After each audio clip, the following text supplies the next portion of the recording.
രാജ്യത്തെ ജൻസിയെ അല്ലെങ്കിൽ യുവാക്കളെ, വിദ്യാർത്ഥികളെ അവരെയെല്ലാം കൂട്ടുപിടിക്കാൻ BJPക്ക് RSSനെ അയക്കേണ്ടുന്ന ഒരു ഗതികേട് വന്നിരിക്കുകയാണ്. RSS മേധാവി തന്നെ അതിന് മുൻകൈയെടുത്ത് മുന്നോട്ട് നീങ്ങുന്നു. അങ്ങനെ RSS മേധാവി മോഹൻ ഭാഗവത് ജൻസി ജൻ ആൽഫയുമായി നടത്തിയ സംവാദത്തെ ചൊല്ലി രാഷ്ട്രീയ വിവാദം കനക്കുകയാണ് രാജ്യത്ത്.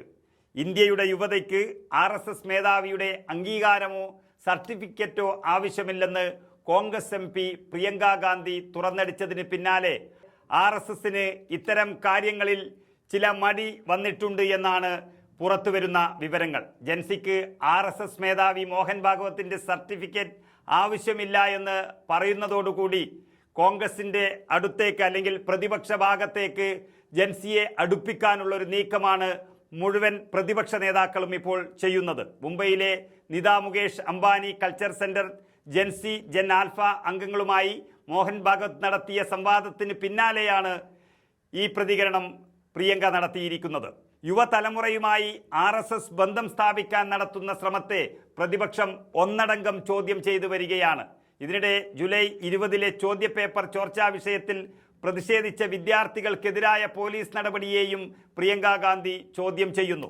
കേന്ദ്ര ആഭ്യന്തരമന്ത്രി അമിത്ഷാ പാർലമെന്റിൽ എത്തി ഈ വിഷയത്തിൽ വിശദീകരണം നൽകണമെന്നുള്ള സമരവും മറ്റൊരു ഭാഗത്ത് നടക്കുന്നു.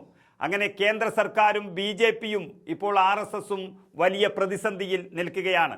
തെറ്റ് സംഭവിച്ചിട്ടുണ്ടെങ്കിൽ അതിൻ്റെ ഉത്തരവാദിത്തം ഏറ്റെടുക്കണമെന്ന് ഈ രാജ്യം തന്നെ കേന്ദ്ര സർക്കാരിനോട് ആവശ്യപ്പെടുന്ന ഒരു സ്ഥിതിയിലേക്ക് കാര്യങ്ങൾ മാറി നിൽക്കുന്നു. ആഭ്യന്തരമന്ത്രി പാർലമെന്റിൽ നിന്ന് വിട്ടുനിൽക്കുന്നത് ഭയപ്പാടുകൊണ്ട് എന്ന് ഈ രാജ്യം തന്നെ സമ്മതിച്ചു വരികയാണ്. കർണാടക മന്ത്രിയും കോൺഗ്രസ് നേതാവുമായ പ്രിയങ്ക് ഖർഗെയും RSSനെയും BJPയെയും വിമർശിച്ച് രംഗത്ത് വന്നതും വലിയ വാർത്താ പ്രാധാന്യം നേടിയിരിക്കുന്നു. പ്രിയങ്ക് ഖർഗ കോൺഗ്രസിന്റെ അഖിലേന്ത്യാ പ്രസിഡന്റ് മല്ലികാർജുൻ ഖർഗെയുടെ മകനാണ് എന്നുള്ളതുകൊണ്ട് ആ വാർത്തയ്ക്ക് പ്രാധാന്യവും കൊടുത്തിരിക്കുന്നു മാധ്യമങ്ങളെല്ലാം. ഭാഷയും അവതരണവും മാറിയാലും അവരുടെ അടിസ്ഥാന ആശയങ്ങളിൽ മാറ്റമില്ലെന്നും മന്ത്രി പറഞ്ഞിരിക്കുന്നു.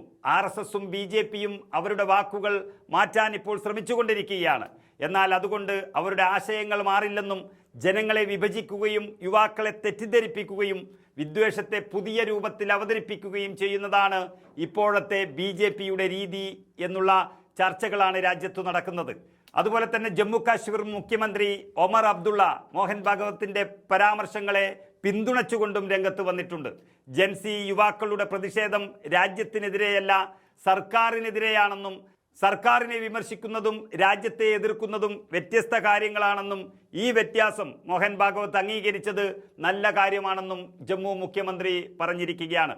പ്രതിഷേധിച്ചവർക്കെതിരായ നടപടികൾ അവസാനിപ്പിക്കണമെന്നാണ് ജമ്മു കാശ്മീർ മുഖ്യമന്ത്രിയുടെ ആവശ്യം. അതുപോലെ തന്നെ സമാജ്വാദി പാർട്ടി MP രാം ഗോപാൽ യാദവും BJPയെ അതിശക്തമായി വിമർശിച്ചുകൊണ്ട് രംഗത്ത് വന്നു. ജൻസികളുടെ വെല്ലുവിളി നേരിടാൻ BJP മോഹൻ ഭാഗവതിനെ മുന്നിൽ നിർത്തുകയാണെന്നും ഇത് അങ്ങേയറ്റം അപലപനീയമാണെന്നുമാണ് MP പറഞ്ഞിരിക്കുന്നത്. രാഷ്ട്രീയ പാർട്ടികൾ ഈ രാജ്യത്തെ യുവ വോട്ടർമാരെ ആകർഷിക്കാൻ ശ്രമിക്കുന്ന ഒരു സാഹചര്യത്തിലാണ് മോഹൻ ഭാഗവത്തിന്റെ ഈ ജൻസി സംവാദം എന്നുള്ളത് വലിയ രാഷ്ട്രീയ ചർച്ചയായി രാജ്യത്ത് മാറിയിരിക്കുന്നു. രാജ്യത്തെ യുവ വോട്ടർമാരെ ആകർഷിക്കാൻ എല്ലാ രാഷ്ട്രീയ പാർട്ടികളും ശ്രമിച്ചുകൊണ്ടിരിക്കുന്ന ഒരു സാഹചര്യത്തിലാണ് ഇങ്ങനെ RSSന്റെ ഇടപെടൽ എന്ന് പറയുന്നത്. അത് BJPക്ക് വേണ്ടി മാത്രമാണ്. BJP എന്ന രാജ്യം ഭരിക്കുന്ന പാർട്ടിക്ക് ഇങ്ങനെ യുവജനങ്ങളുടെ മുന്നിലേക്ക് പോകാതെ അതിനും ഒരു മധ്യസ്ഥനെ കണ്ടെത്തുന്നത് അങ്ങേയറ്റം നാണക്കേടായി മാറുകയാണ്. കോൺഗ്രസും സമാജ്വാദി പാർട്ടിയും RSSന്റെ ലക്ഷ്യത്തെ ചോദ്യം ചെയ്യുമ്പോൾ രാജ്യത്തെ കോടിക്കണക്കിന് വരുന്ന ജനങ്ങൾ അവരെ പിന്തുണയ്ക്കുന്നു എന്നുള്ളതാണ് മറ്റൊരു സത്യം. രാഹുൽ ഗാന്ധി നരേന്ദ്രമോദിയുടെ മൻ കി ബാത്തിന് പകരമായി തന്നോട് എന്തും ചോദിക്കാമെന്നുള്ളൊരു മറ്റൊരു പരിപാടിയും സോഷ്യൽ മീഡിയയിൽ ആരംഭിച്ചതും വലിയ തരംഗമായി മാറുന്നു.